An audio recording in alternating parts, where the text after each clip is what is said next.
compañeros, buenas tardes. Vamos a empezar con la clasificación de la semana. Siendo por favor Bounder, el cual es la tabla de el cual es más utilizada de lo que es en niños.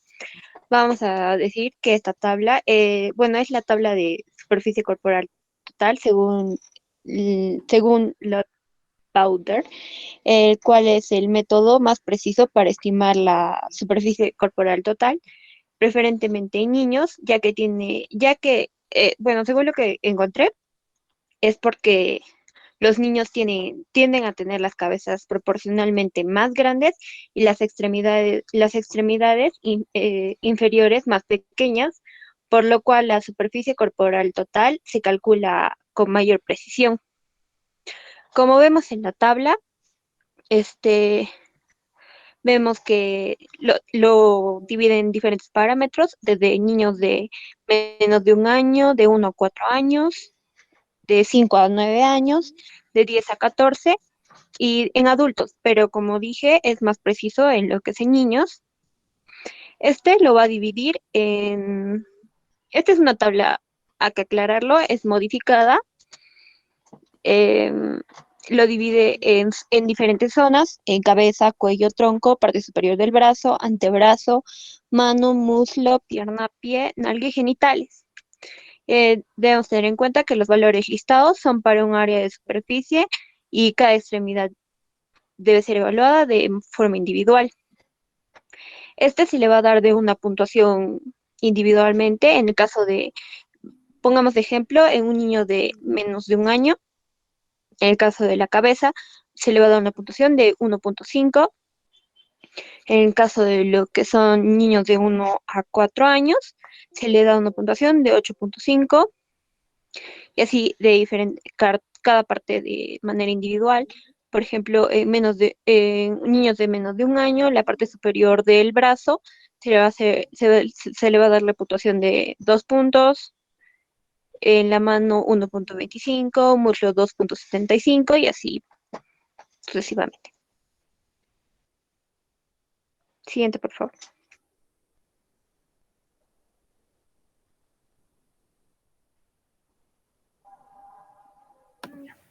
Bueno, ahora vamos a aclararles un poco mejor sobre la fórmula de Galveston en niños. En el cuadrito donde dice tabla 3, ahí podemos ver la fórmula de Galveston. El primer día va a ser 200 mililitros por metro cuadrado de superficie corporal total, más 5.000 mililitros por metro cuadrado de superficie corporal quemada. Y como ya se los dije, cuando se va a hallar esto, el 50% se le va a dar en las primeras 8 horas después de la quemadura y el otro 50% se le va a dar en las 16 horas subsiguientes. Al segundo día se le va a dar 1.500 ml más mililitros por metro cuadrado de superficie corporal total, más 3.750 mililitros por metro cuadrado de superficie corporal quemada. Ahora, ¿cómo vamos a hallar esto? Acá al costadito, en cuadritos negros, podemos ver el SCT, que es la superficie corporal quemada. El que vemos es para hallar la superficie corporal total en niños con menos de 10 kilos. Se va a hallar haciendo esta fórmula: 7 más peso en kilogramos por 4 entre 90 más peso. En niños, siguiente, por favor. Ya, en niños, disculpen, les dije en el de menos de 10 años, sí, está bien. Ya, retrocede una, por favor. Ya, en el de menos de 10 kilos, disculpen, es 9 más peso por 4 sobre 100. Y siguiente, por favor, cuando es más de 10 kilos, es 7 más peso por 4 sobre 90 más peso. Ese es uno. También vamos a necesitar el valor de la superficie corporal quemada. ¿Cómo vamos a hallar esto? También es una fórmula. Aquí se va a hallar el porcentaje de la superficie corporal quemada, que lo vamos a... Siguiente, por favor. Que lo vamos a tener en cuenta con el porcentaje que anteriormente lo explicó mi compañera, que también lo vemos en el cuerpito de estos niños. Este porcentaje lo vamos a multiplicar por el valor que hallamos anteriormente de la superficie corporal total sobre 100. Ahora, para que me entiendan mejor, acá hay un ejemplo. Tenemos a un niño con un peso de 25 kilogramos que se quemó el tórax anterior. ¿Cuánto es? Ya, primero vamos a hallar la superficie corporal total. Entonces vamos a tener que el 7 por 7 más el peso que es 25 kilogramos del niño por 4 sobre 90 más 25 kilogramos, que es el peso del niño, y esto nos va a salir con una superficie corporal total en metros cuadrados que es de 0.93. Ya tenemos el primer valor. Ahora vamos a hallar la superficie corporal quemada, que va a ser igual a 13, que vamos a sacar el tórax anterior, como vemos del cuerpito del niño, que es el 13%, por 0.93, que es el valor hallado anteriormente, que es la superficie corporal total, entre 100. Y el resultado de la superficie corporal quemada va a ser 0.12. Entonces, hallando la fórmula de Galveston, reemplazando todos los valores, vamos a tener que el primer día vamos a multiplicar los 2000, que nos dice por 0.13, que es la superficie corporal quemada, más 5000 por 0.12 de la superficie corporal quemada, y nos va a salir un valor de 2460 mililitros por metro cuadrado. Y entonces, para saber cuánto se le va a dar la primera hora, como les dije, 50% de las 8 primeras horas, dividimos entre 2.230 mililitros en las 8 primeras horas, y los otros 1.230 se le va a administrar durante las 16 horas siguientes. Siguiente, por favor. Bien, para aclarar ahora lo que es el paciente gran quemado, vamos a definirla como un problema clínico multidisciplinar, siendo una patología grave e incapacitante, producida por diferentes agentes, ya sean físicos, químicos o biológicos. Se va a relacionar una alta mortalidad y una alta incidencia de sepsis prevalente. Y también tenemos que ver que la valoración y atención primaria inmediata van a ser fundamentales para el tratamiento. Es así que los criterios para definir al paciente gran quemado van a ser que el paciente o la superficie corporal quemada va a tener o va a ser superior al 25% en adultos y al 20% en edades extremas. Por edades extremas entendemos niños menores a 2 años y personas adultas mayores a 65. Vamos a ver quemaduras profundas superiores al 10%, quemaduras que afecten cara y o cuello, quemaduras por inhalación, traumatismos asociados y quemaduras en pacientes con enfermedades de base graves. A esta se le actualizaron se actualizaron los criterios y vemos que eh, en esta actualización agregaron lo que es el APSI, que además de la superficie corporal quemada mayor a 25%, vamos a ver que el APSI tiene que ser mayor a 7. ¿Y qué es el APSI? Va a ser el índice de gravedad de quemaduras abreviado, en el cual tienen o nos da a conocer diferentes ítems, ¿no? Como es el sexo, la edad, este, quemaduras por inhalación, perdón, quemaduras de tercer grado y la superficie corporal quemada en porcentajes. Cada una de estas va a corresponder a una puntuación, y cuando es mayor a 7, pues se va a relacionar a los que son pacientes gran quemados. Ahora, también a esta se le agrega lo que es la quemadura eléctrica por alta tensión, y nos menciona que las quemaduras, o bueno, se relaciona también a lo que son las quemaduras de segundo y tercer grado.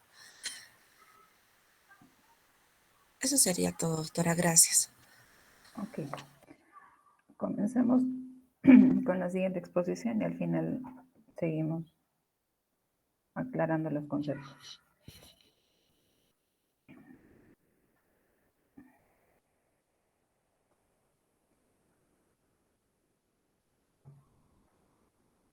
Vamos a quedarnos con los valores las especificaciones de gran quemado que ha hecho su compañera, para que no tengan inconvenientes, porque hay diferentes valoraciones. La mayoría coinciden que es un 20%, pero un 25% está bien de manera general. Entonces, todos los criterios que he mencionado son los criterios de paciente gran quemado. Y no olvidar la fórmula de Galveston, que es para hidratar a los niños. Lo ha explicado con detalle su compañera.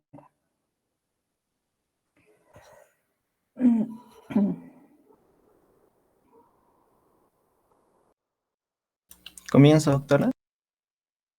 Sí, comienza.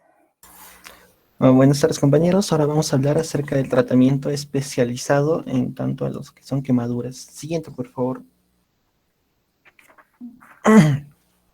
Ahora, antes de iniciar el tratamiento, debemos recordar que el paciente quemado debe ser inicialmente reanimado y estabilizado, ¿no? Las prioridades en cuanto al tratamiento son restaurar la anatomía, preservar la función y rehabilitar al paciente.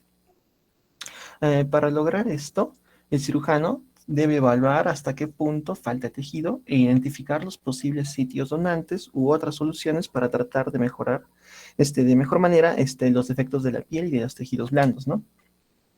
El objetivo es reconstruir tejido similar con tejido similar, restaurando primero, sobre todo lo que es la función,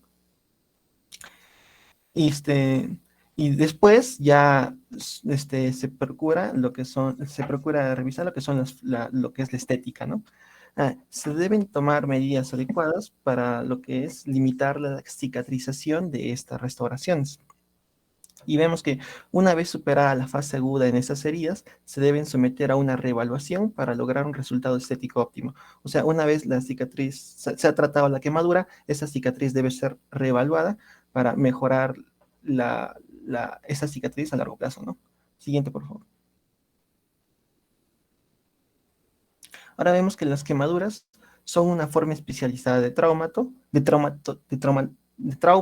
y como tal se manejan de acuerdo a los protocolos reconocidos por las reanimaciones de trauma. Vemos que estos protocolos se evalúan al paciente a través de una encuesta primaria y una encuesta secundaria. Vemos que es un proceso de reevaluación continua y las prioridades dentro de estas encuestas vienen a ser la evaluación del área de superficie corporal total o la extensión de la herida por quemadura. Y la otra viene a ser la evaluación de la profundidad de la herida por quemadura. En tanto a la TBSA o superficie del área corporal total, vemos que la evaluación, se evalúa lo que es la profundidad de la herida por quemadura y se determina lo que es la necesidad de un desbridamiento quirúrgico, o también conocido como resección de lo que es la parte quemada, ¿no? La parte que ya no sirve de la piel. Ahora, cualquier quemadura de más de 10% de esta superficie corporal total en un niño o 15% en un adulto requiere lo que es una reanimación con líquidos de acuerdo a fórmulas que ya hablaremos, como la fórmula de Parkland. Esta fórmula es utilizada para estimar la cantidad de flujo de reposición requerida en las 24 horas en un paciente quemado, ¿no? Con la finalidad de que éste permanezca hemodinámicamente estable. Ahora, como vemos, esta fórmula de Parkland consiste en administrar de 2 a 4 mililitros de lactato de Ringer, por ejemplo, por kilogramo de peso por superficie corporal quemada. Esto se administra la mitad en las primeras 8 horas y la segunda mitad en las siguientes 16 horas. Luego, finalmente, después de las 24 horas, se puede administrar plasma a 0.5 centímetros cúbicos por kilogramo. Siguiente, por favor. Ahora, vemos la evaluación, que esta evaluación de la profundidad de la quemadura se puede clasificar según el daño dérmico y los parámetros clínicos relacionados con la preservación o la destrucción de múltiples plexos vasculares de la piel. Entonces, tenemos que, según la profundidad, pueden ser superficiales, también pueden ser dispersor parcial superficial, dispersor de espesor total o una lesión profunda o de cuarto grado. Ya hablaremos de estas más adelante con mayor detalle. Vemos algunas características, ¿no? Como que la de espesor, la superficial viene a ser de apariencia roja o seca, la de espesor parcial ya presentan ampollas, mientras que ya la de espesor total vienen a ser secos y sin palidez a la compresión, ¿no? Vemos también que esta tabla nos habla del tiempo de recuperación, que en las superficiales viene a ser corto tiempo, de 3 a 6 días, mientras que ya en una de espesor total requiere una recuperación quirúrgica, ¿no? Y una recuperación por sí sola ya viene a ser algo raro. Ahora vemos que la técnica, las imágenes con láser Doppler tienen una fuerte evidencia para lo que son predecir cuándo estas heridas se van a sanar dentro de un marco de 21 días. Por lo que estas se beneficiarían de una cirugía reconstructiva. Siguiente, por favor. Bueno, hablando un poco más, vemos que las quemaduras superficiales o epidérmicas, o también conocidas como de primer grado, vienen a estar caracterizadas por presentar un eritema extenso, que puede ser debido a un derrame de mediadores inflamatorios, ¿no? Estas heridas presentan dolor y hay ausencia de ampollas. Estas característicamente pueden curarse sin necesidad de cirugías y no presentan secuelas como cicatrices o pigmentaciones. Estas quemaduras superficiales no se incluyen dentro de la clasificación del TBSA. Ahora, las quemaduras dérmicas o de espesor parcial, también llamadas de segundo grado, en estas vemos que ya hay daño dérmico y pueden o no requerir cirugías en periodos agudos. Esta se evaluará de acuerdo a la profundidad de la dermis que se ha involucrado, ¿no? En esta quemadura. Ahora, la característica patognomónica es que esta quemadura es la ruptura de la epidermis. Aquí ya se presentan lo que son ampollas y la dermis está expuesta. Las cirugías reconstructivas se pueden utilizar en cicatrices que aparecen como resultado de daño profundo. En tanto estas heridas cicatrizan dentro de los 21 días y tienen un mayor riesgo de desarrollar lo que son cicatrices hipertróficas. Ahora, el injerto de piel se puede realizar dentro de los 14 días y mejora lo que son los resultados de la cicatriz. El siguiente, por favor. Ahora, según estas quemaduras de segundo grado, también pueden subdividirse de acuerdo al nivel de dermis afectado, ¿no? Como vemos, pueden ser quemaduras superficiales de espesor parcial o dérmicas superficiales.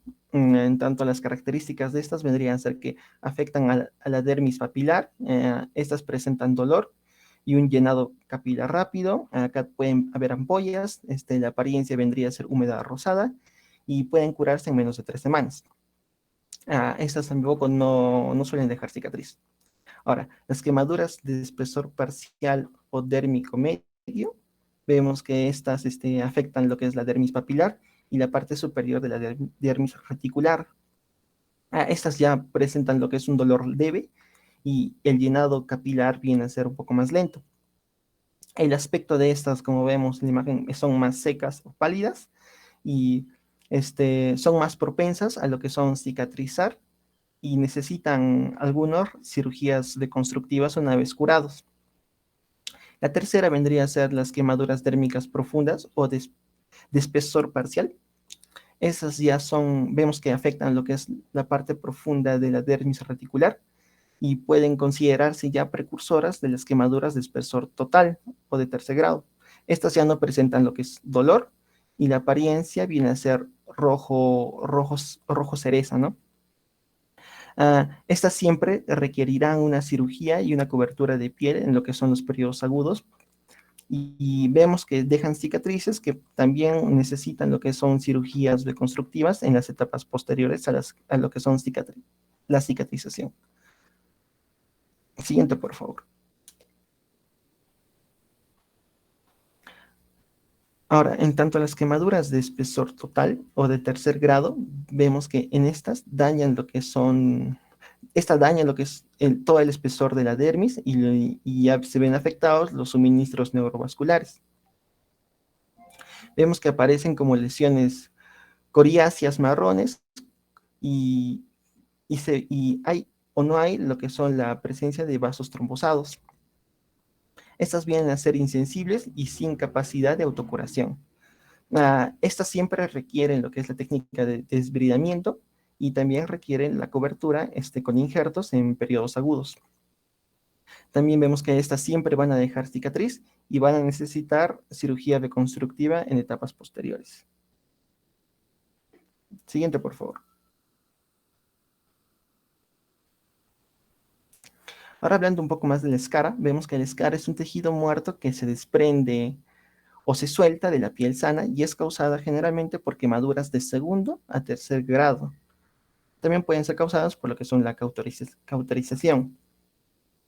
Vemos que es importante conocer este concepto debido a que una escara circunferencial en un miembro puede ocluir lo que es la circulación distal de alguna extremidad, o una escara en la región del tórax puede comprimir lo que son los músculos de la respiración, ¿no?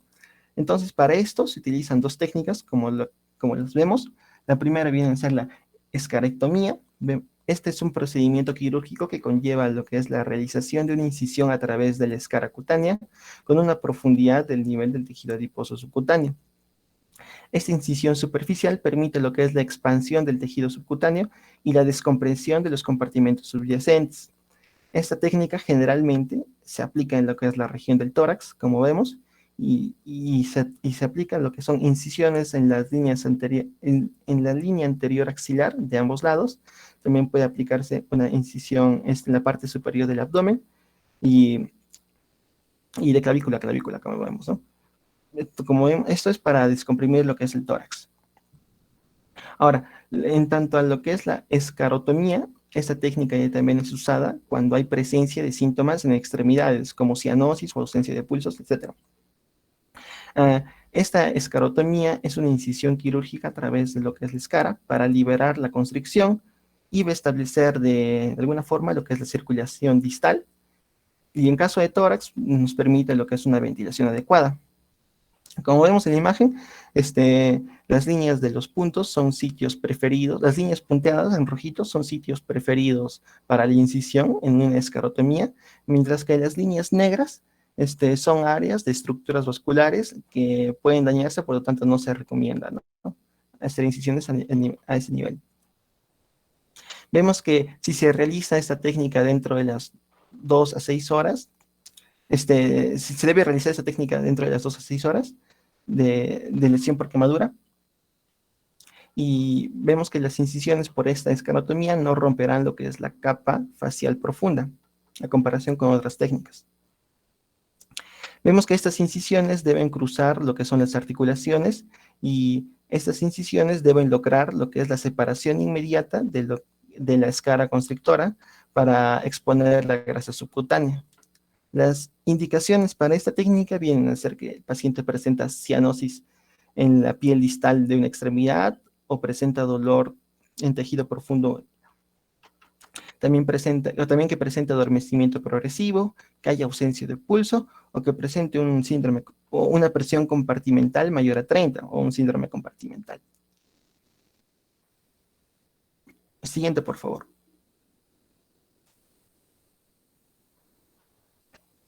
Ahora, la excisión de heridas por quemaduras. Vemos que la excisión temprana de la herida por quemadura es esencial en el tratamiento de lesiones profundas, sobre todo para eliminar el tejido necrótico y potencialmente infectado. Se debe intentar la cobertura cutánea al momento del desbridamiento o eliminación del tejido muerto, ¿no? Esto debe realizarse lo antes posible y dentro de los primeros 5 días. La excisión temprana del tejido necrótico y la cobertura de herida por una quemadura ha sido uno de los mayores avances en tanto al tratamiento con pacientes con quemaduras graves. Entonces, una vez se ha hecho lo que es la excisión, se realiza lo que es la colocación de un injerto, como ya veremos más adelante en diferentes técnicas, ¿no? El cierre temprano de una herida generará lo que es una disminución en tanto a la gravedad de lo que es la cicatrización hipertrófica y una disminución de las contracturas articulares y la rigidez. Siguiente, por favor.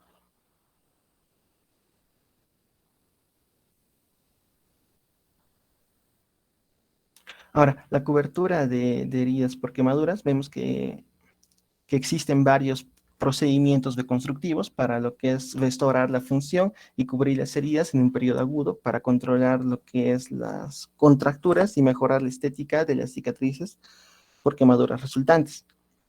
Vemos que hay varias técnicas como el cierre directo de heridas, el injerto de piel, la cobertura con tejido expandido y la transferencia de tejido, ¿no? Como colgajos locales o colgajos pediculados. Vemos que la reconstrucción de quemaduras a menudo requiere el uso de uno o más tipos de procedimientos en una o más regiones del cuerpo, ¿no? Y se pueden realizar esas técnicas simultáneamente o secuencialmente durante el periodo de tiempo, durante un periodo de tiempo. Siguiente, por favor. Ahora, el momento de revisión de la cicatriz de quemadura puede considerarse en diferentes etapas, ¿no? Urgente, esencial o deseable, ¿no? Y esto es debido a que algunas cicatrices de quemaduras requieren lo que es una atención reconstructiva inmediata para restaurar la función y proteger las vías vitales. Existen varias técnicas de fisioterapia para el manejo de esas cicatrices, como son la movilización, el ejercicio, masaje, la humectación, el uso de prendas de presión. También se ha descrito uso de láminas de silicona y estas técnicas vemos que pueden alterar lo que es la cicatriz lo suficientemente como para hacerla funcionalmente compatible y cosméticamente aceptable. Ahora, el uso de láser, por ejemplo, se ha demostrado que que el uso de láseres es esencialmente útil para tratar algunas cicatrices hipertróficas, ¿no? El siguiente, por favor. Ahora, hablando un poco más acerca de la primera técnica, vemos el cierre directo de heridas. Vemos que es un procedimiento simple que se puede usar para cicatrices de quemaduras del pequeño tamaño a un tamaño moderado. Son adecuados para procedimientos por excisión, siempre que los bordes de la herida pues se puedan unir sin generar tensión. O sea, prácticamente se quita todo el área quemada y se unen los bordes si es que por una sutura simple si es que no se presenta lo que es una lesión, ¿no? Esa técnica mejora lo que es el resultado estético al transformar una cicatriz funcionalmente discapacitante en una línea de cierre cosméticamente aceptable. Ahora, una gran cicatriz, por ejemplo, en la parte inferior del abdomen, una gran cicatriz por quemadura, puede extirparse y cerrarse con un cierre tipo abdominoplastia, ¿no? Como vemos en la imagen. Siguiente, por favor.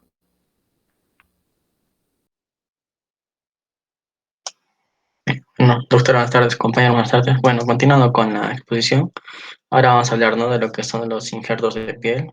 Siguiente, por favor. Bueno, primero vamos a empezar con lo que es el autoinjerto de espesor parcial, ¿no? Vamos a ver que un autoinjerto de espesor parcial va a incluir lo que es la epidermis y cantidades variables de lo que es la dermis. En el tejido donante, es el tejido donante que se usa con más frecuencia, ¿no? Y es la técnica de renovación, ¿no?, desde la superficie en lo que son tratamientos para quemaduras agudas. En cuanto a las principales limitaciones que tiene este autoinjerto, es de que en el paciente con lesión por quemaduras es frecuente, ¿no?, la falta de disponibilidad de sitios donantes no quemados, la elasticidad y la flexibilidad, ¿no? Y también la flexibilidad reducida, ¿no?, de la piel, ¿no?, de estos pacientes. Cuando los sitios donantes eh, son limitados, la expansión del injerto mediante lo que es la técnica de malla, la recolección y la combinación con técnicas de autoinjerto permiten cubrir, ¿no?, lo que son defectos un poco más grandes. Y la calidad y la elasticidad y la flexibilidad de la reconstrucción se puede mejorar, ¿no?, combinando el injerto de piel de espesor parcial con un sustituto de piel, que más adelante veremos. De manera normal se usan, ¿no? Se utilizan mallas con un tamaño de 1:1, de 2:1 o de 4:1, ¿no? Según la disponibilidad siempre, ¿no? De las, del, del, del- de los, de los sitios donantes. Siguiente, por favor.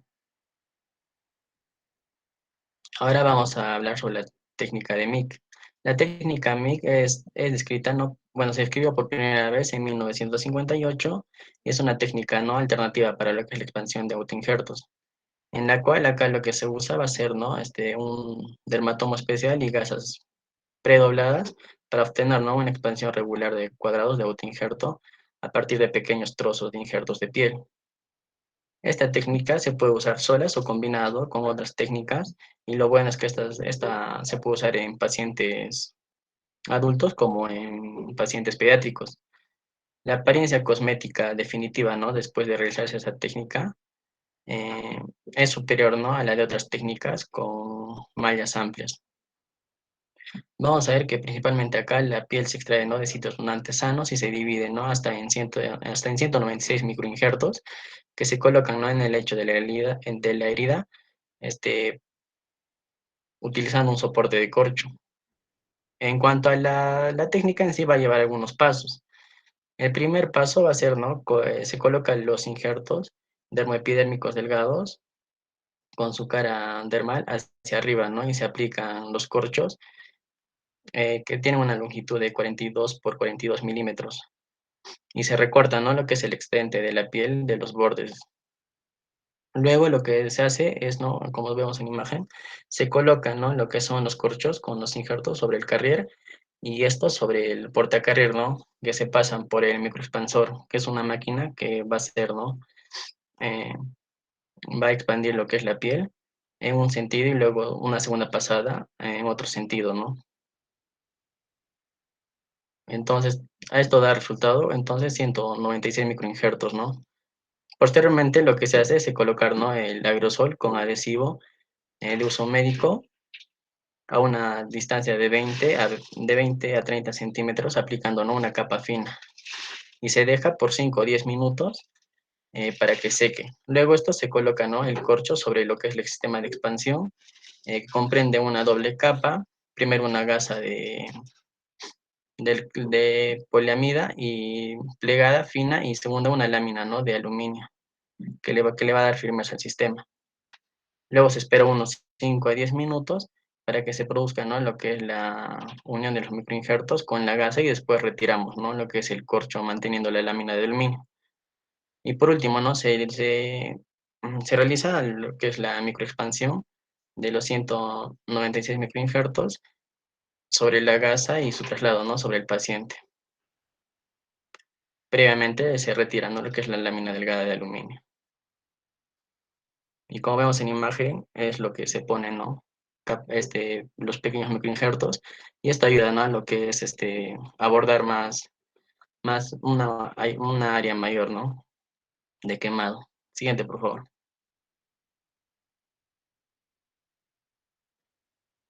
Otros también son los injertos en lámina o sin malla, ¿no? Estos brindan más que todo una cobertura óptima para las quemaduras de la cara y las manos, ¿no? Y otros sitios anatómicos donde va a ser importante lo que es la estética y la función, ¿no? En cuanto a los donantes, como dije, no se eligen cuidadosamente teniendo en cuenta la posibilidad, ¿no? De una cosa repetida y las áreas convexas y fáciles de ver, ¿no? Por ejemplo, la superficie anterior del lateral para injertos de piel, ¿no? De espesor parcial. En cuanto a los apósitos, bueno, se van a poner tres apósitos. El primero, perdón, eh, que va en contacto directo, ¿no? Con el injerto. Este no debe ser adherente. Todo esto para que facilite, ¿no? La inspección del injerto de piel y minimice el corte del injerto. Luego se coloca un segundo apósito, ya también con propiedades antimicrobianas, sobre el apósito primario. Y luego hay un apósito terciario que se coloca, ¿no? Controla lo que es el exudado y mantienen limpio, ¿no? El entorno de la herida. También se puede usar lo que son refuerzos de amarre y estas más que todo van a ser útiles para la fijación, ¿no? E inmovilidad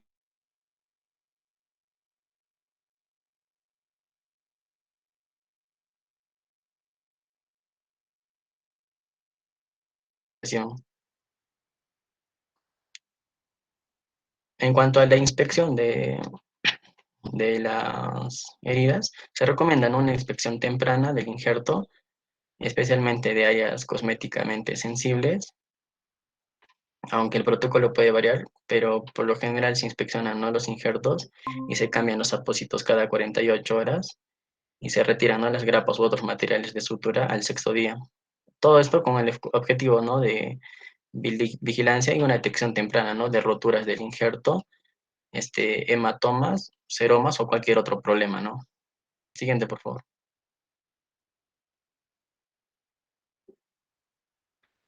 En cuanto al autoinjerto de espesor total, acá, ¿no?, en lo que vemos es, vamos que un autoinjerto de espesor total, este, incluye, ¿no?, todo el espesor de la piel, tanto la epidermis como la dermis.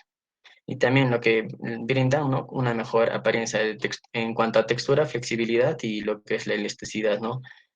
Y también una coincidencia de color. Y estas también otra característica es que se contraen menos en comparación, ¿no?, con injertos de espesor parcial. Vamos a ver que los pacientes con lesiones por quemaduras, en la disponibilidad, ¿no?, de sitios para obtener este injerto va a ser muy limitada. Y al igual que los injertos de piel de espesor parcial, el refuerzo y la unión de los injertos pueden ayudar, ¿no?, a proteger las áreas injertadas.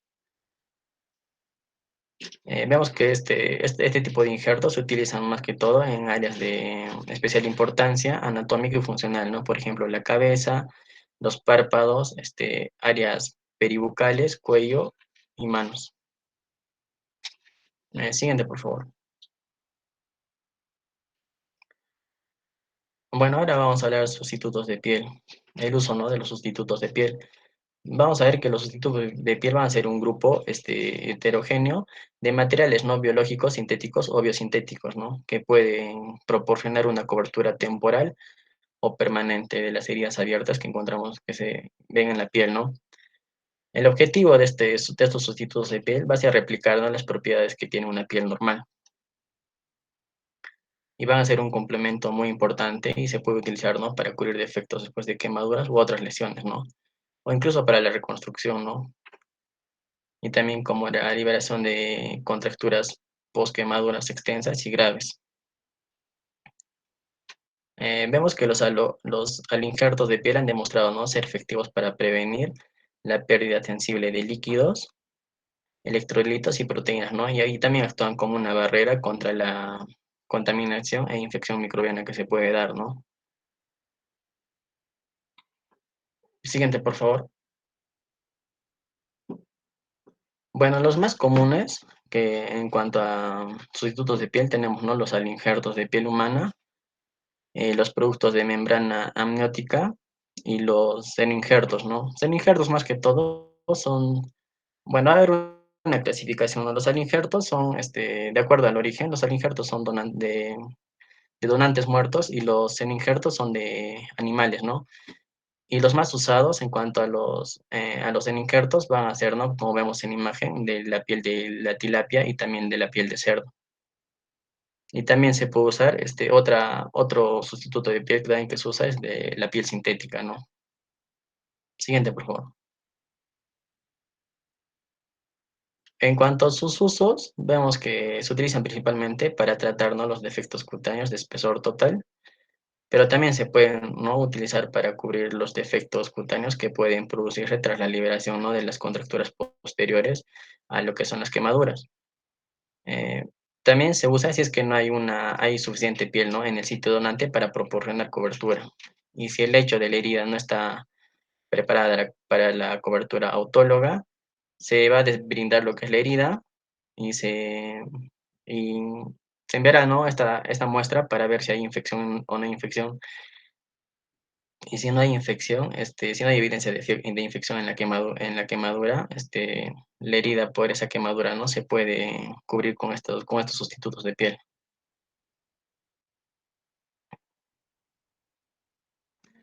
Vamos a ver que, dado que la cicatrización de heridas tiende a ser única por cada individuo, el uso de los sustitutos de piel es personalizado, ¿no? Y la elección del sustituto de piel va a depender del tipo de herida, ¿ya? Por ejemplo, si es aguda o es crónica, su etiología, ¿no? Por quemadura, por traumatismo y el componente de piel, ¿no? Si necesitamos epidermis, dermis o ambos, ¿no? Según lo que requiera, ¿no? En cuanto a los apósitos, se colocan y cambian acá de forma rutinaria y la adherencia al lecho de la herida se inspecciona, ¿no? Cada 48 horas, retirando las grapas, ¿no? En el tercer cambio de apósito o a los 6 días, ¿no? Después de la cobertura. Hay que ver también en la inspección, hay que ver, ¿no? Si la herida no está optimizada o hay falta de adherencia, o hay una incorporación excesiva o hay rechazo, es posible, ¿no? Al 10.º día o al 14 se necesite, ¿no? Un sustituto nuevo. Siguiente, por favor. Otra técnica es la expansión del tejido. Bueno, esta es una técnica que estira, ¿no? Como dice su nombre, estira gradualmente el área de la piel, ¿no? Para su uso como cobertura, ¿no? En defectos por quemaduras o liberación de contracturas. La técnica de expansión bueno, esa técnica de expansión tisular se utiliza, ¿no? En la etapa reconstructiva del tratamiento de cicatrices, ¿no? O sea, ya cuando una quemadura ha dejado alguna cicatriz, ahí es donde se usan, ¿no?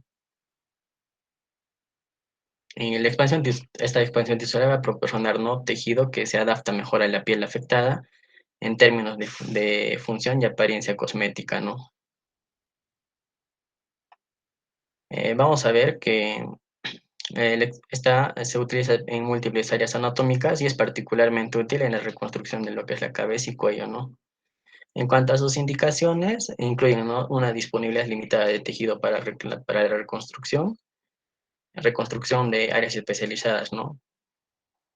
Reconstrucción de áreas cosméticas sensibles y reconstrucción de lo que son sitios que requieren coincidencia de color, grosor y o textura de piel. Siguiente, por favor.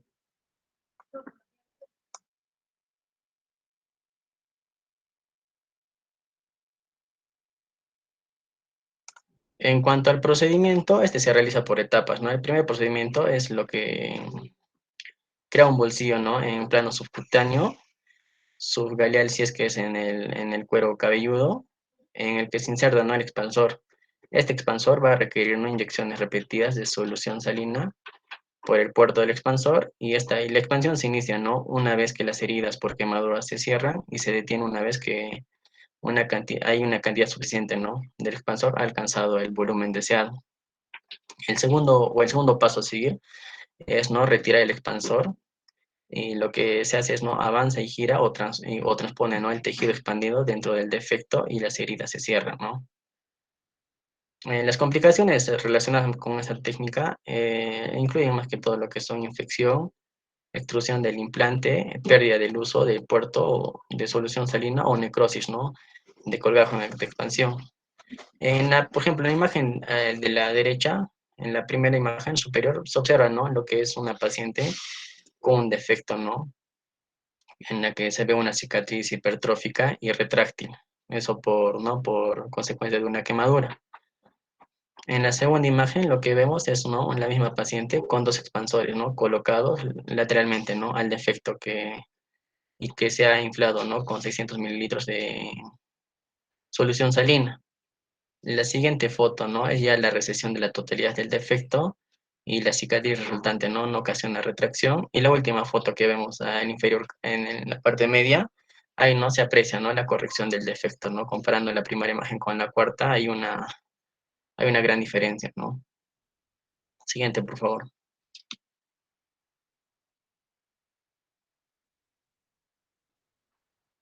Reconstrucción de colgajo, ¿no? Bueno, vamos a ver que los colgajos van a representar o van a ser, ¿no? Lo que es el gold estándar de la reconstrucción, ¿no? El proporcionar tejido similar en defectos de heridas por quemaduras, ¿no?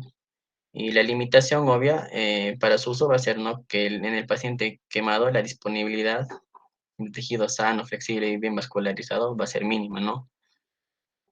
Vamos a ver que acá va a ser fundamental lo que es el diseño y el diseño cuidadoso de los colgajos, ¿no? Teniendo en cuenta la frecuente presencia, ¿no? De lo que son los tejidos cicatriciales alrededor del defecto, ¿no? Vamos a ver que en cuanto a los procedimientos locales, vemos que las contracturas o defectos pequeños se pueden abordar, ¿no? Con colgajos basados en el principio Z, y esta técnica de colgajo local son especialmente útiles para lo que son la liberación, ¿no? De contracturas por quemaduras que distorsionan, ¿no? Estructuras anatómicas como el párpado, articulaciones funcionales importantes como en la axila, y contracturas, ¿no? De espacio intervertebral u otros sitios anatómicos más complicados. Otras opciones para el uso del colgajo local incluyen lo que es la reconstrucción con colgajo en hélice y la transposición bilobulada, ¿no? Siguiente, por favor. En cuanto a los colgajos pediculados y libres, los colgajos libres requieren, ¿no? Lo que es mucha planificación y experiencia quirúrgica, ¿no? Y cuando tienen éxito, estas son unas muy buenas opciones, ¿no? Reconstructivas, pero también pueden ser causa de morbilidad grave si es que las complicaciones vasculares conducen, ¿no? A lo que es una necrosis parcial o compleja del colgajo. En este tipo, el paciente debe estar optimizado, ¿no? Para soportar lo que es una cirugía potencialmente prolongada. Una ventaja de estos colgajos, ¿no? De estos colgajos, es para la reconstrucción, ¿no? De quemaduras, es que se puede, ¿no? Obtener un gran colgajo cutáneo de la misma región de un colgajo musculocutáneo convencional sin la necesidad, ¿no? De lo que es incluir el músculo, que podría ser prescindible. Vamos a ver que el colgajo libre se va a usar, ¿no? En las siguientes situaciones. Cuando han fracasado métodos reconstructivos menos complejos, como el injerto de piel, cuando se exponen, ¿no? Estructuras profundas, como el seno frontal, la pirámide nasal, la cresta tibial, o incluso tendones, o cuando existe, ¿no? Una necesidad absoluta de combinar la reconstrucción con la apariencia cosmética, ¿no? Como es las estructuras faciales o la mama femenina. También se usa cuando hay quemaduras profundas insalvables y cuando el rejuvenecimiento después de la liberación de contracturas cicatriciales, ¿no? Siguiente, por favor.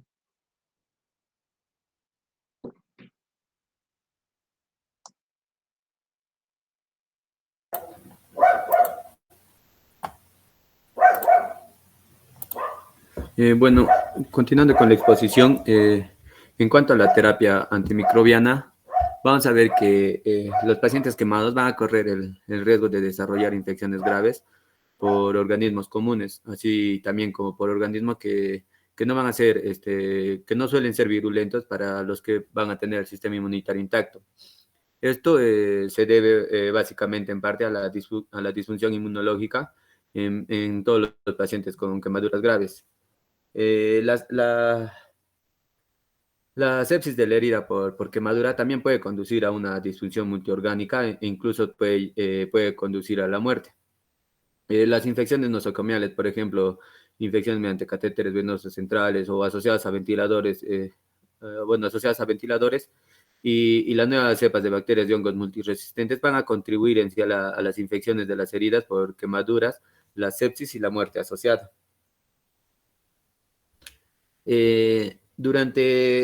También es importante mencionar que cuando hay víctimas masivas, el control estricto de las infecciones y la detección de patógenos resistentes a la llegada a las nuevas instalaciones van a ser importantes, ya que se ha descrito en estudios brotes de bacterias multiresistentes en unidades de quemados después de transferencias de pacientes entre hospitales. Incluso dado el aumento del riesgo, el uso de antibióticos profilácticos va a ser controvertido, ya que la terapia antimicrobiana sistémica solo está indicada para pacientes con infecciones en las cuales se ha comprobado esta infección, ¿no? Los agentes tópicos de uso común para quemaduras de espesor parcial van a incluir los ungüentos o pomadas antimicrobianas, los agentes que van a contener plata, las gasas de petróleo impregnadas de bismuto, la clorexidina y la mafedina. En cuanto a las pomadas antimicrobianas, estos pueden ser agentes únicos o también combinados. Se usan comúnmente para las heridas por quemaduras superficiales. Las ventajas de estos van a ser la facilidad de aplicación y eliminación para la limpieza de heridas.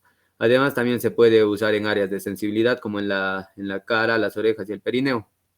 Aquí se mencionan al polisporín, la cual es una combinación de bacitracina zinc y sulfato de polimixina B. Esto se puede usar para tratar quemaduras de espesor parcial, particularmente aquellas que involucran la cara y el perineo. También para heridas no complicadas. Muchos médicos han aplicado esta pomada teniendo resultados buenos, los cuales se cubría por un apósito no adherente. Pero el problema es en la eficacia en el tratamiento de heridas infectadas. Por ejemplo, en el contexto del Staphylococcus aureus resistente a la meticilina, ya también se menciona a la mupirocina, la cual va a ser eficaz.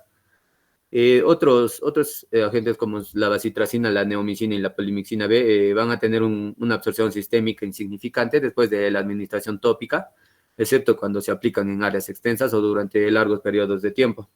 La polimixina B tiene poca absorción incluso cuando se aplica a heridas abiertas. Sin embargo, se ha mencionado la absorción, por absorción sistémica cuando se ha aplicado bacitracina, neomicina o gentamicina al epitelio dañado. Si se absorbe sistemáticamente la bacitracina, la neomicina y la polimixina B, estos pueden causar nefrotoxicidad y neurotoxicidad. Es por eso que se debe tener precaución en pacientes con insuficiencia renal y en aquellos que van a tomar medicamentos adicionales con efectos adversos nefrotóxicos o neurotóxicos. En cuanto a los agentes que contienen plata, estos agentes van a liberar lentamente plata iónica en la herida. Esta plata activada tiene actividad antimicrobiana de amplio espectro y también puede tener un beneficio antiinflamatorio.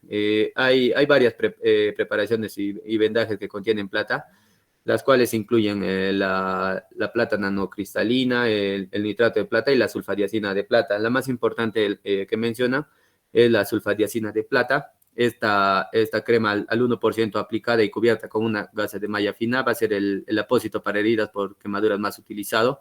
Está ampliamente disponible y es relativamente económico y además se continúa usando en muchos centros de comados como el estándar de atención para el tratamiento de heridas por quemadura.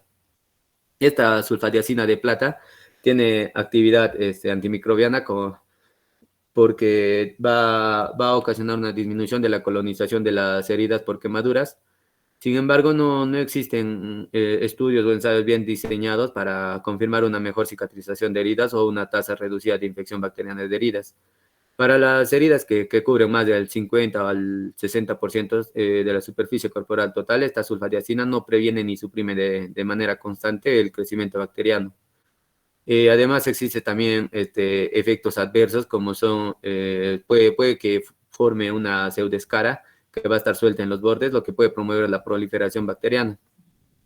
En cuanto a la gasa de petróleo impregnada de bismuto, esta se va a aplicar una gasa impregnada de bismuto en una sola capa sobre la quemadura y luego se cubre con un vendaje luminoso. El vendaje se va a separar de la herida cuando sea repitelizado. Esta gasa impregnada va a ser particularmente útil en niños ya que se aplica solo una vez, lo que va a disminuir el dolor que generalmente acompaña a los cambios de vendaje de herida.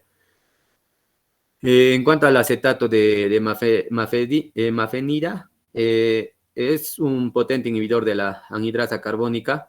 Es una alternativa a la sulfadiazina de plata y puede ser útil para el tratamiento de pacientes con proliferación bacteriana por quemadura. Ha habido estudios incluso de un aproximado de 670 pacientes quemados, los cuales han sido tratados con esta mafenida al 5%, como un agente antimicrobiano tópico inicial o como tratamiento crónico, logrando una actividad eficaz y solo el 1% experimentó un dolor lo suficientemente intenso como para interrumpir el tratamiento.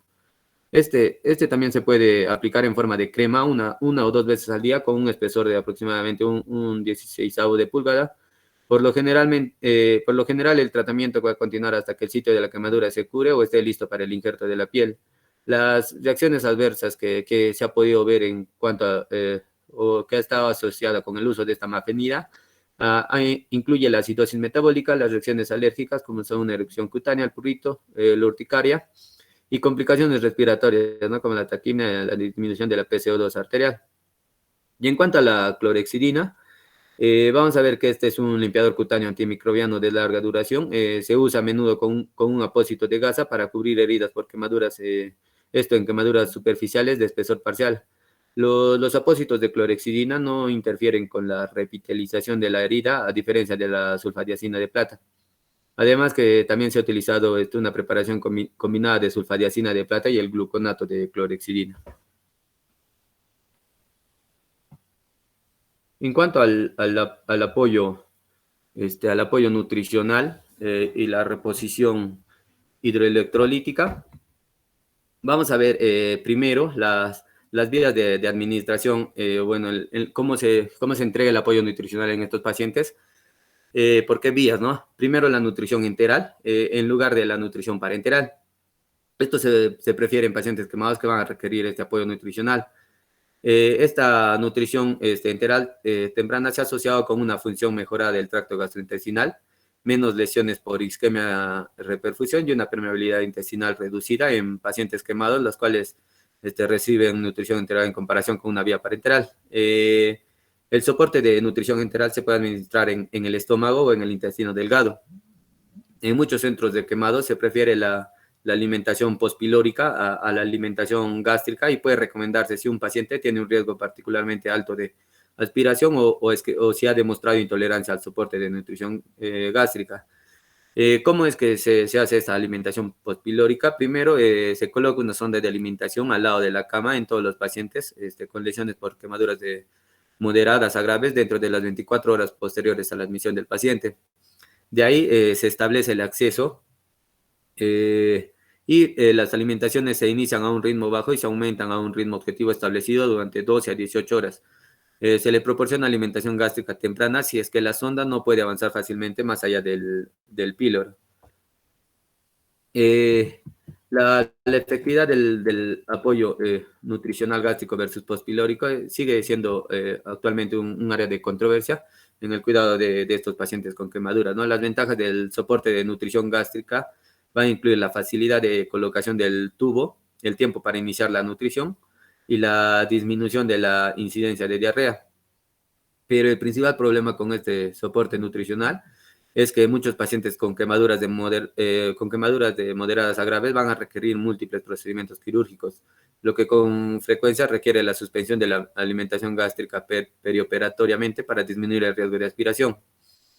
Si no se tolera el apoyo nutricional gástrico, la alimentación postpilórica puede tolerarse mejor, ya que la mayoría de los trastornos de la motilidad gastrointestinal en los pacientes en estado crítico parece que ocurren en la región antral pilórica del estómago. Entonces, si bien la colocación de una sonda postpilórica es técnicamente más difícil que la colocación de una sonda gástrica y existe un mayor riesgo de desalojo con la sonda intestinal, el riesgo mínimamente menor de neumonía con la alimentación postpilórica y la capacidad de continuar usándolos durante el cambio de posición del paciente o la herida e incluso a través de procedimientos quirúrgicos, proporciona una ligera ventaja sobre la alimentación gástrica, ¿no? En cuanto a la nutrición parenteral, vamos a ver que es apropiada solo en aquellos pacientes quemados que tienen una intolerancia persistente a la alimentación enteral y que no pueden lograr una ingesta adecuada de proteínas y calorías con la nutrición enteral, o aquellos que sufren, ¿no?, quemaduras u otras lesiones que limitan el acceso hacia el estómago, al intestino delgado. La intolerancia alimentaria se va a identificar por distensión abdominal, por presencia de hilo, residuos gástricos altos o diarrea intratable después del inicio de la nutrición enteral. Entonces, los datos que mencionan los estudios sugieren que la suplementación de nutrición enteral con nutrición parenteral en pacientes quemados se va a asociar con una mayor mortalidad. En cuanto a las fórmulas y demandas nutricionales, se ha desarrollado varias fórmulas y ecuaciones por ejemplo, las fórmulas de Harris, Benedict y Curreri, y otros métodos incluso, para estimar las necesidades energéticas de pacientes con quemaduras tanto en pacientes adultos.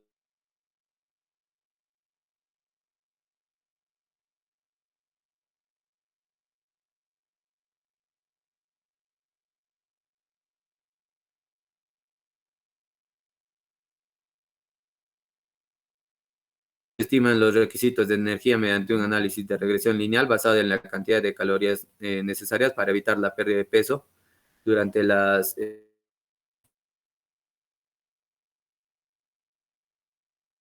fórmula se basó en 9 pacientes adultos. No tiene en cuenta el sexo, la edad, la actividad ni el estado ventilatorio del paciente. Esta fórmula va a sobreestimar las necesidades calóricas de los pacientes quemados en comparación con el gasto metabólico medido por calorimetría. Además, la sobreestimación puede estar relacionada con los cambios en el cuidado de las quemaduras desde que se desarrolló esta fórmula, ¿no? El cierre temprano de la herida en el control de infecciones y el manejo del dolor reducen la respuesta hipermetabólica a la lesión por quemaduras. En cuanto a la fluidoterapia, vamos a ver que los pacientes con quemaduras requieren no solo de un tratamiento primario agudo, sino también van a requerir de una terapia de rehabilitación, de una reconstrucción y también del manejo de las secuelas. De la necesidad de infusión de grandes cantidades de líquidos o días debido a la fuga capilar que hay en el paciente, que va a ser el distintivo patológico de estas lesiones, es una de las razones más importantes para la mejora de la supervivencia en estos pacientes. Entonces, la fluidoterapia se va a basar básicamente en el uso de varios tipos de soluciones, las cuales se clasifican según su tonicidad con relación al plasma corporal. Los fluidos hipertónicos, que van a ser aquellos que presentan una osmolalidad de mayor a 290 miliosmoles por litro. Los isotónicos, que poseen una osmolaridad que se aproxima a los 290 miliosmoles por litro, y los fluidos hipotónicos, los que tienen una osmolalidad menor a 290 miliosmoles por litro. También se pueden clasificar como cristaloides y coloides.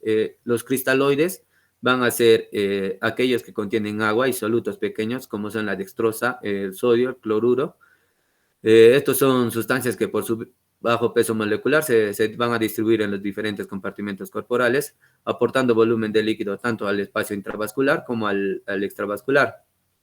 Por su parte, los coloides van a estar compuestos por agua, electrolitos y proteínas de mayor peso molecular, los cuales en condiciones no patológicas no van a atravesar la pared capilar y se mantienen en el espacio intravascular. Esto los hace idóneos en el tratamiento inicial del shock no hemorrágico, el cual aparece en grandes quemaduras, para posteriormente recurrir a la administración de líquidos cristaloides, ¿no? En cuanto a las fórmulas de hidratación, fisiopatológicamente va a producir, va a existir una mezcla de shock hipovolémico, distributivo y cardiogénico. Entonces, el objetivo va a ser tratar el shock hipovolémico, la deshidratación y el fallo multiorgánico, evitando así la sobrehidratación y sus consecuencias como edema pulmonar, la demora en la cura de las lesiones ileointestinal y el síndrome compartimental abdominal. La fórmula más ampliamente utilizada va a ser la de Parlan, la que ya les explicó mi compañero, pero también va a haber otras fórmulas, las cuales mencionan en el cuadro. La fórmula de Cleveland, en las primeras 24 horas con cristaloides Ringer, lactato o Harman, vamos a ver que se va a usar 4 mililitros por kilogramo por porcentaje de superficie corporal quemada, esto con 50 miliequivalentes de bicarbonato de sodio por litro. Y en el mantenimiento de fluidos, vamos a ver que va a ser una solución salina 0.45%, titulado por un output de orina con una unidad de plasma fresco congelado por un litro de solución salina al 0.45% con solución dextrosa 5% para hipoglicemia. En cuanto a la fórmula de Broke, vamos a ver que En las primeras 24 horas se usa 1.5 a 2 mililitros por kilogramo por porcentaje de superficie corporal quemada con coloides, con coloides de 0.5 mililitros por kilogramo por porcentaje de superficie corporal y 2 litros de solución dextrosal 5%. Y en cuanto para el mantenimiento de fluidos con cristaloides o coloides, el 50% las primeras 24 horas con volumen de 2 litros de solución dextrosal 5%. En cuanto a la fórmula de Evans, vamos a ver que en las primeras 24 horas con cristaloides se va a utilizar una solución salina al 0.9% con un mililitro por kilogramo por porcentaje de superficie corporal quemada con 2 litros de solución dextrosa, al 5% con coloides de un mililitro por kilogramo por porcentaje de superficie corporal quemada. Y en el mantenimiento de fluidos, y también el 50% las primeras 24 horas con un volumen de 2 litros de solución dextrosa al 5%. En cuanto a la fórmula de Schreiner, que es más pediátrico, en las primeras 24 horas se utilizó 4 mililitros por kilogramo por porcentaje superficial corporal quemada, 1.5 litros por metro cuadrado según área de superficie quemada las primeras 8 horas con 50 miliequivalentes de bicarbonato de sodio por litro. De ahí las segundas 8 horas solo cristaloides, las terceras 8 horas con 12.5 gramos de albúmina al 25% por litro o estándar 4 mililitros por kilogramo por porcentaje de superficie corporal quemada y un 50% del volumen aportado a las primeras 8 horas. Para el mantenimiento, se menciona el mantenimiento estándar con una solución salina al 0.45% con solución dextrosa, 5%, solución dextrosa al 5%, titular por alimentación nasogástrica o ingesta oral, 100 mililitros por kilogramo para los primeros 10 kilogramos, 50 mililitros por kilogramo para los siguientes 10 kilogramos y 20 mililitros por kilogramo después de cada kilogramo. Eso es todo, doctora.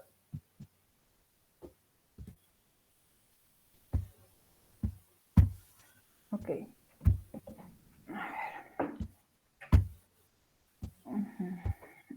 A ver, algunas preguntas para ver si han prestado atención. Su compañero mencionó... a ver. El término escarectomía y el término escarotomía.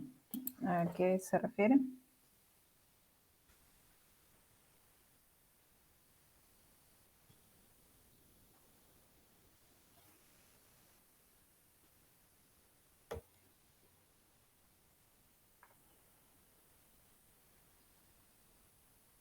A ver, el grupo, porque creo que no escuchaba y no entendía.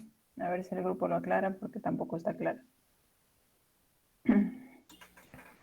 Doctora, ambas técnicas consisten en aliviar lo que es la presión que está generando la escara, ¿no?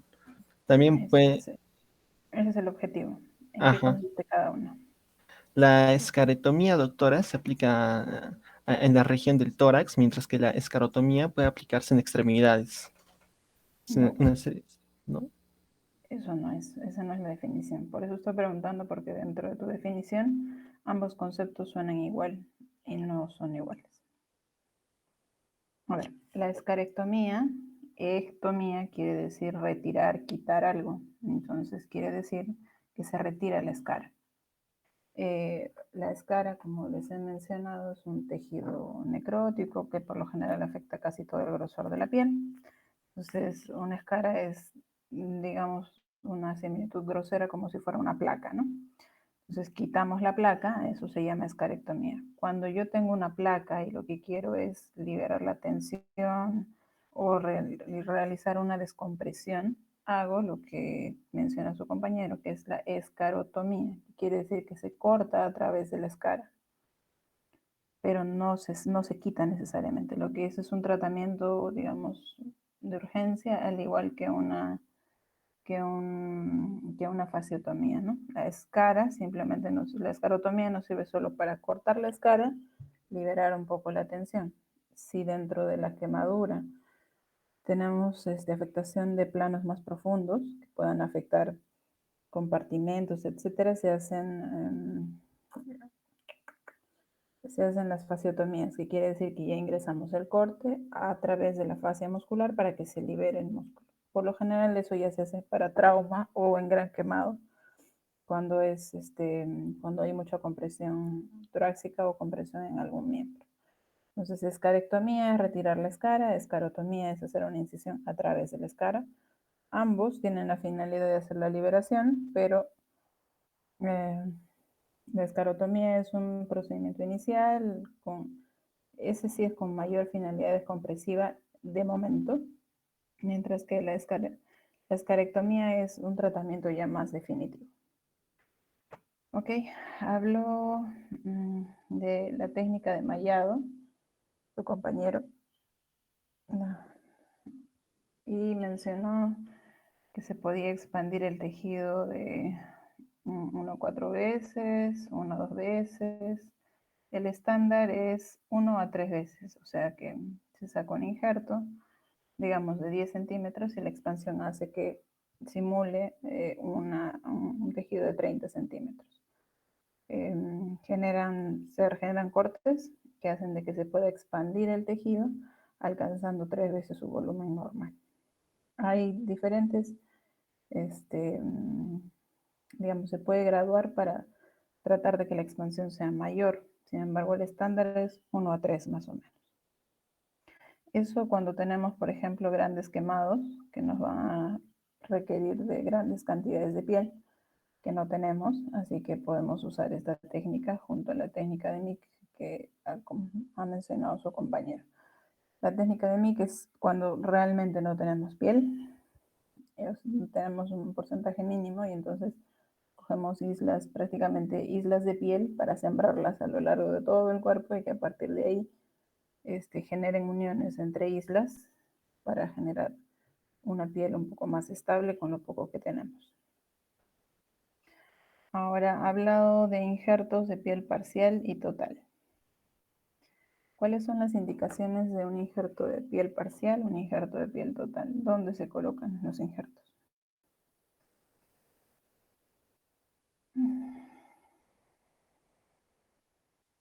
Esto de los injertos lo hemos hablado en la clase que yo les he dado todavía de injertos. Así que sí les he aclarado en qué circunstancias usamos un injerto de piel parcial y en qué circunstancias una de piel total.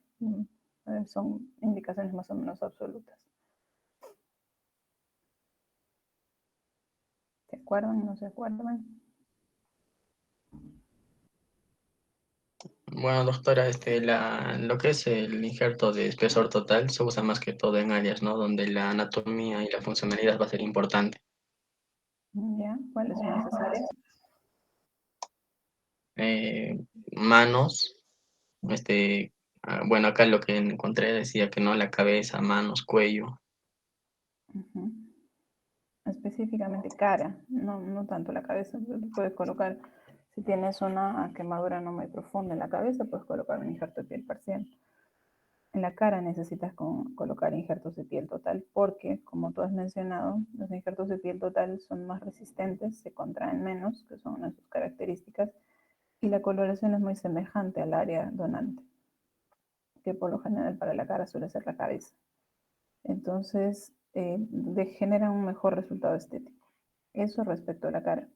En las manos o en zonas de flexura, que no solamente son las manos, pueden ser rodillas, pueden ser tobillos, etcétera, se usan injertos de piel total porque por los beneficios, sobre todo por el beneficio de que su contractura es menor, y quiere decir que se va a retraer menos como si lo haría un injerto de piel parcial. Entonces, va a hacer de que la movilidad no se limite. Esas son las indicaciones más importantes de los injertos de piel total en quemaduras. Y los injertos de piel parcial pues se colocan en otras zonas de quemadura tercer grado, segundo grado profundo, sobre todo en áreas que no impliquen flexura. ¿Ok? A ver, ¿qué más ha mencionado su compañero? Él ha mencionado un tiempo de 21 días, ¿no? Estos 21 días son importantes en el contexto. Lo que pasa es que está un poquito desordenada las dos exposiciones. Pero una vez que nosotros tenemos quemaduras, algo que ha mencionado su compañero es que debemos determinar la profundidad y la extensión, porque en función de eso está el tratamiento que vamos a brindar. Si tenemos quemaduras de primer grado, por lo general solamente damos hidratantes o algo que vaya a refrescar la quemadura. Finalmente pueden darle una sulfadicina de plata en cantidades, digamos, gruesas, que generan cierto grado de frialdad y eso alivia el dolor y la quemazón que tiene el paciente. O una crema hidratante, igualmente una capa gruesa, que va a generar más o menos el mismo efecto. Posterior a que el paciente ha estado bajo agua corriente, por lo menos 30 minutos, que disminuye la temperatura de la piel y evita que se profundice la quemadura. ¿Ya? Ahí es primer grado, incluso hasta en segundo grado. Segundo grado igual, todas las quemaduras en general tienen que tener primero un periodo en el que se enfrían, sobre todo las que son por calor o las que son por químicos para que generen cierto arrastre. Después de eso, entonces procedemos en las de primer grado, hidratante o algo que lo refresque. En las de segundo grado ya podemos usar otras soluciones tópicas. Si son de pequeña extensión, pues usamos por lo general la sulfadiazina dentro de las cremas que ha mencionado su compañero, la sulfadiazina de plata o el furacin, que puede ser una opción. La sulfadiazina de plata, a mi entender, genera un poco más de frescura, a diferencia del furacin que tiende a generar un poco de ardor. Entonces, cuando uno lo coloca directamente en una zona que está recientemente quemada, puede producir un poco más de ardor e incomodidad. Entonces, lo que uso yo y la mayoría de personas es esto. Yo lo uso en una capa bien gruesa, porque como les digo, eso genera cierto grado de frialdad, refresca y evita que se profundice la quemadura. Cuando la quemadura está un poquito más... Cuando la quemadura ya, digamos, ha pasado el primer, segundo día y ya se refrescó, y lo que queremos es darle un periodo en el que la piel se va recuperando y se va epitelizando, que suele ser dependiendo del grado de quemadura a la semana en una quemadura de primer grado o hasta los 14 días en una quemadura de segundo grado, superficial e intermedio, o 21 días las quemaduras de segundo grado profundo. Entonces usamos parches como los que tienen furacin, que puede ser la gasa vaselinada, ¿no? Estas de aquí, que ahí no se nota, son pequeñas mallitas que contienen, ahí se ve mejor, que contienen el furacin, ¿no? Es como extender una gasa, colocarle un poco de solución vaselinada con la finalidad de que genere una interfaz entre la piel dañada y el apósito secundario que nos va a servir para absorber la secreción, como ha mencionado su compañera. No se adhiere mucho a la piel y nos facilita un poco una curación menos dolorosa.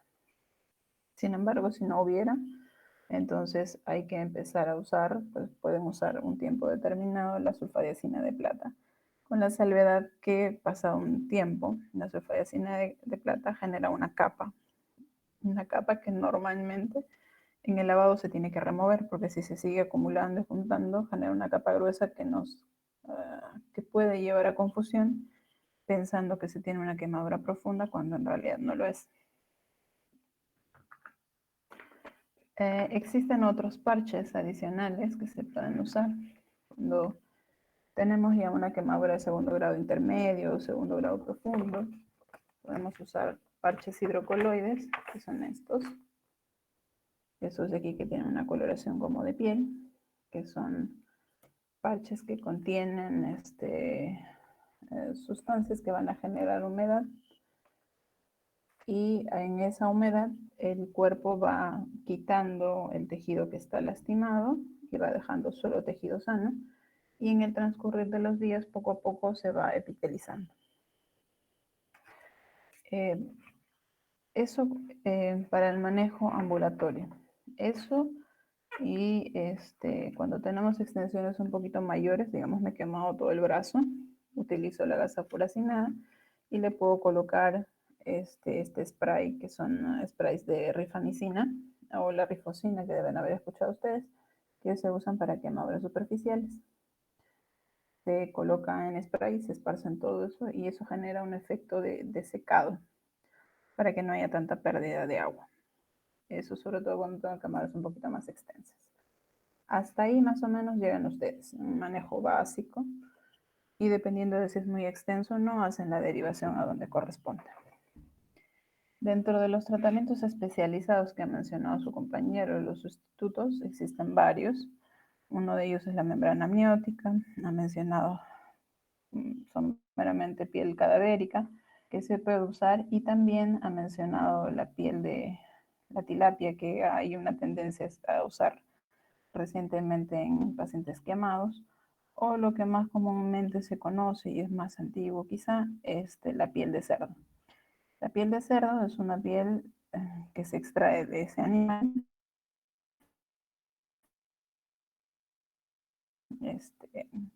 antigénica, que sea inerte y que se pueda usar. La piel de cerdo es como... Por aquí tengo.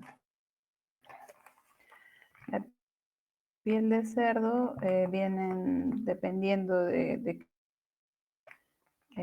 por ejemplo, en el hospital de niños viene como si fueran unas láminas y hay otras que son como estas, que son, digamos, pieles importadas, que vienen en rollitos y tienen un mallado. A ver, vamos a verlas.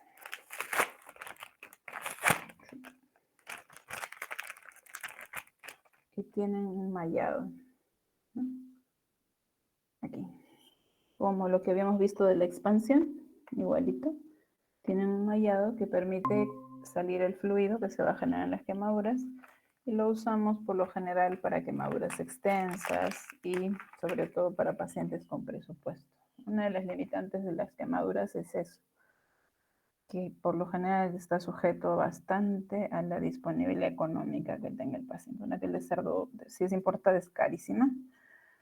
Las más accesibles son las del Hospital del Niño, que son unas pieles liofilizadas de tratamiento diferente. Y bueno, últimamente el Hospital Loaiza también está generando pieles de cerdo para tratamiento.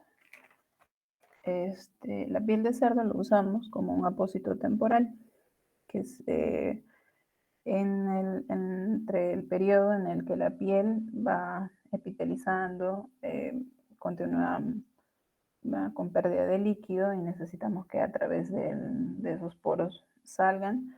Y la piel de cerdo nos da la bondad de que genera como una capa, como si fuera un reemplazo de la piel que teníamos, con la finalidad de que no se contamine la zona. Y a su vez, como está cubierta, como si fuera una piel normal, disminuye el dolor en el paciente. Luego tenemos esa piel de cerdo, lo podemos usar para el tratamiento de la quemadura o lo podemos usar también en las zonas donadoras de injertos. Cuando quitamos el injerto, podemos colocar una piel de cerdo. Y cuando tenemos también quemaduras superficiales, podemos usar otros parches sintéticos de ácido poliláctico que nos generan una menor reacción inflamatoria, sobre todo en cara y ciertas áreas, y que por su textura pueden ser moldeables, ¿no? Esto es a manera de no sé cómo se llaman esos papeles que se usan para hacer trabajos. Son estas capas de aquí. Ahorita esto está un poco transparente porque se ha humedecido, normalmente es blanco. Y esto lo podemos moldear, sea en los dedos, sea en la cara. Se humedece y se amolda al área que vamos a tratar. Estos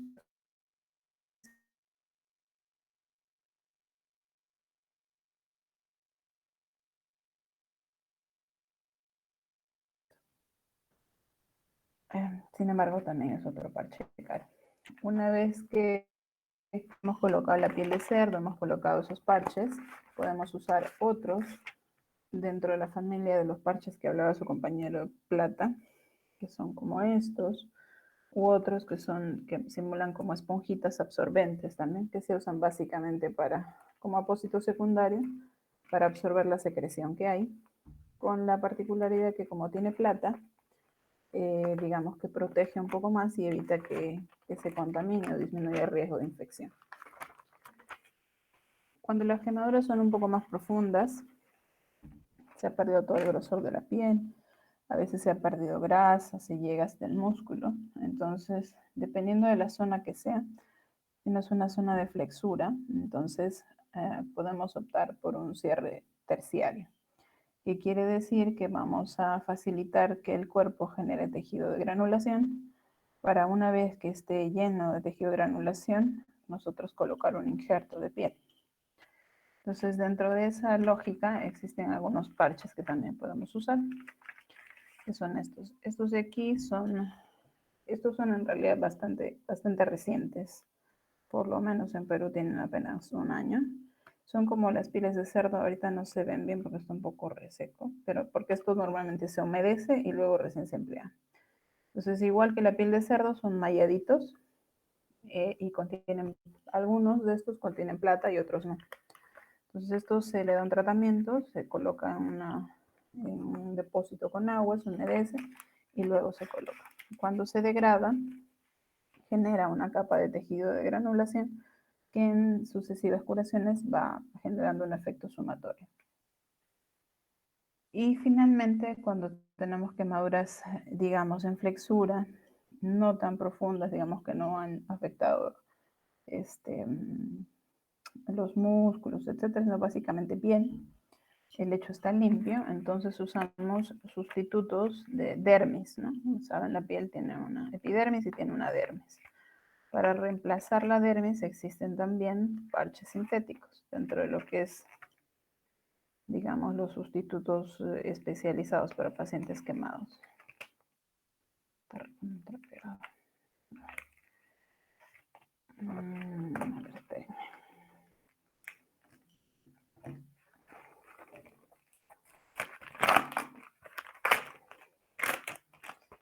Tenemos estos parches, ¿no? De los que no han hablado sus compañeros. Esto es Integra, que es un reemplazo de la dermis, desde sintética, de tejido bovino, y son estas cositas de acá, si ven por acá, ¿no? Son unas capas medio amarillentas, medio rosadas, que se colocan y tienen una cubierta de silicona que simula una epidermis.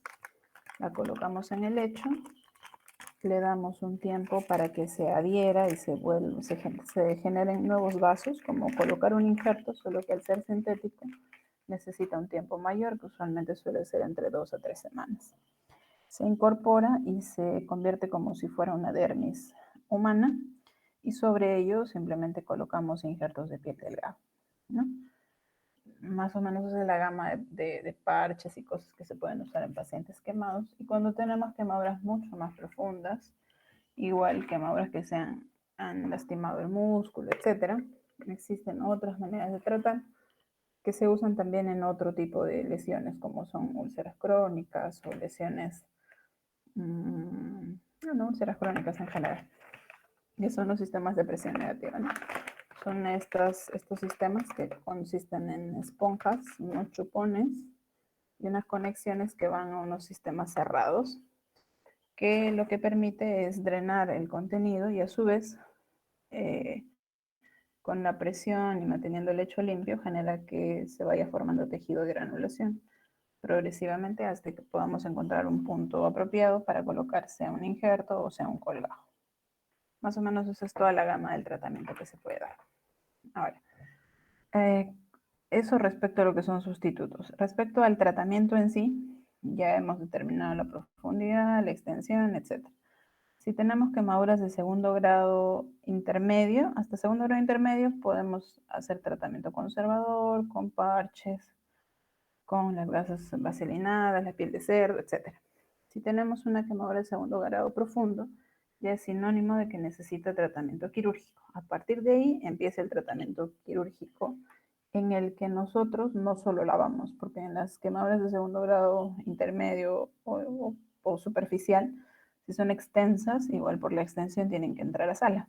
No podemos curar, o sea, pues 2 brazos, 2 piernas en un tópico por el riesgo de infección y porque se necesitan áreas estériles para hacer. además de personal y material para poder hacer el cierre. Entonces, si son extensas, entran a tratamiento quirúrgico y si ya son quemaduras de segundo grado profundo. Entonces, las quemaduras de segundo grado profundo, el tratamiento que tienen son las escarectomías, que como bien les he mencionado, implica retirar la escara o la capa de piel dañada, pero como es una quemadura de segundo grado profundo, se entiende que la escara es superficial, no es una capa de todo el grosor de la piel. Entonces, en ese caso lo que hacemos son escarectomías tangenciales, que quiere decir que es como que fuéramos a rebanar y fuéramos a quitar capitas de cebolla una tras de otra hasta que encontramos un tejido sano. Una vez que encontramos un tejido sano con un punteado, entonces le damos oportunidad al cuerpo a que cicatrice, dependiendo del grosor de lo que hayamos sacado. Si es un grosor intermedio superficial, pues le damos oportunidad de que cicatrice. Si es un grosor ya un poco más profundo, entonces es sinónimo de colocarle un injerto. El tiempo en el que yo puedo esperar a que la quemadura cicatrice o no es más o menos de 3 semanas. Ese punto que ha mencionado su compañero, porque es el tiempo en el que normalmente se recambiaría la epidermis. Entonces, si fuera así, en ese tiempo debería, si es una quemadura superficial, debe sanar y por lo general no deja secuela. Pero si ya estamos entre la tercera semana a cuarta, pues se tiene que injertar, porque la consecuencia es una de las cicatrices que ha mostrado su compañero. La idea es que el tratamiento prevenga esas cicatrices, no que trate esas cicatrices. Esas cicatrices se dan producto de que no recibieron el tratamiento apropiado. Porque si yo tengo una quemadura de segundo grado profundo o de tercer grado, se supone que ya debo pensar en un injerto. Y eso me lleva a que no tenga esas contracturas que han visto, esas cicatrices que jalan, etc. Entonces, segundo grado profundo es tratamiento quirúrgico en espera de unas 3 semanas para ver si el cuerpo lo resuelve o no y termina en un injerto. Y una quemadura de tercer grado es sinónimo de injerto de piel, o sea, colgajo, ¿no? Entonces ya tienen los conceptos claros, ¿no? Primer grado, hidratación; segundo grado, superficial intermedio, tratamiento tópico, hasta que epitelicen; segundo grado profundo, escarectomías tangenciales; quemadura de tercer grado, escarectomías totales, se saca todo el tejido necrosado; y sinónimo, injerto para cobertura. Eso dentro del tratamiento. Ahora, el tratamiento antibiótico es variable. Existen varias escuelas en las que dicen que no se debería dar, salvo con evidencia de cultivo o que no haya buena evolución. Sin embargo, hay otras escuelas que, dada la extensión en paciente gran quemado, prefieren realizar cobertura antibiótica.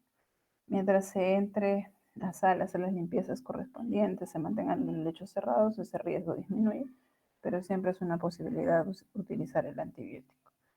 El tratamiento de nutrición va a depender. Idealmente, si el paciente no tiene afectado el tracto gastrointestinal, tiene que usar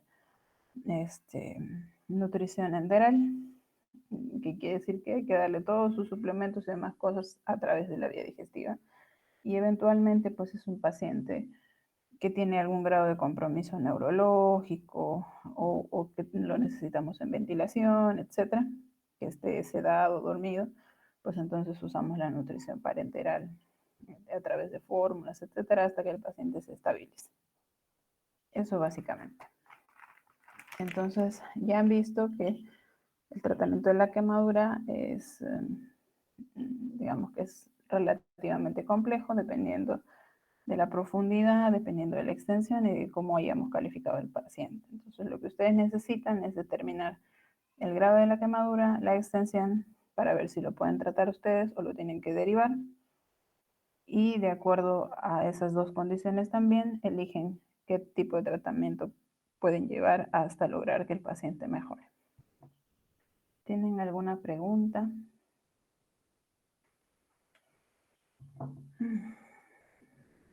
Oh, sí. ¿Tienen clases a Doctora, las...? Sí, dime. doctora, y por el manejo del dolor. El manejo del dolor, si es que no es una quemadura muy extensa, En el momento agudo se prefiere colocar analgésicos, sean endovenosos o sean vía subcutánea, ¿no? Pueden usar AINES si no es muy extenso. En realidad, y si va a ser una colocación breve. Pero si ya es un periodo extenso, se prefiere no usar AINES porque pueden dañar la capa gástrica. Hay una gastritis asociada con úlceras a pacientes quemados. Entonces, se prefiere usar otro tipo de analgésicos. Los siguientes en la línea suelen ser los opioides, por lo general el tramadol, y ya si es un paciente gran quemado, etcétera, se puede usar midazolam o se pueden usar otro tipo de medicamentos que además del efecto analgésico mantengan sedado al paciente para disminuir el dolor que tenga. En un paciente ambulatorio común y silvestre puede ser un AINE, puede ser un paracetamol que esté en horario, por lo menos los 2 o 3 primeros días, que suele ser el periodo en el que la quemadura suele ser más dolorosa, y luego de eso eventualmente duele un poquito cuando se cura y después no duele nada. Siempre que el paciente guarde el reposo correspondiente, ¿no? Porque si tenemos un paciente que tiene quemaduras en pies o manos y se pone a caminar o se pone a hacer actividad con la mano, la quemadura se profundiza. Otra de las indicaciones que tienen que dar a sus pacientes es esa, dependiendo de la zona donde esté, que tiene que guardar cierto grado de reposo, básicamente para que no haya mucho riego sanguíneo en esa zona y no se profundice la quemadura. ¿Alguna consulta más? Tienen clases a las 5, creo. ¿O no? Ok. Ok, entonces la siguiente clase voy a comenzar mostrándole algunas imágenes para que ustedes puedan reconocer los diferentes grados de quemaduras, digamos que a grosso modo para que no haya mucha equivocación, porque incluso médicos que ya están recibidos a veces nos hacen interconsultas por quemaduras que en realidad son de segundo, pero te las presentan como de tercero, porque no distinguen un poco las lesiones entre una y otra. Entonces la idea es que ustedes tengan más o menos idea, identifiquen los 3 grados para que de acuerdo a eso también ustedes puedan derivar a un paciente si es que lo necesitan. ¿Ok?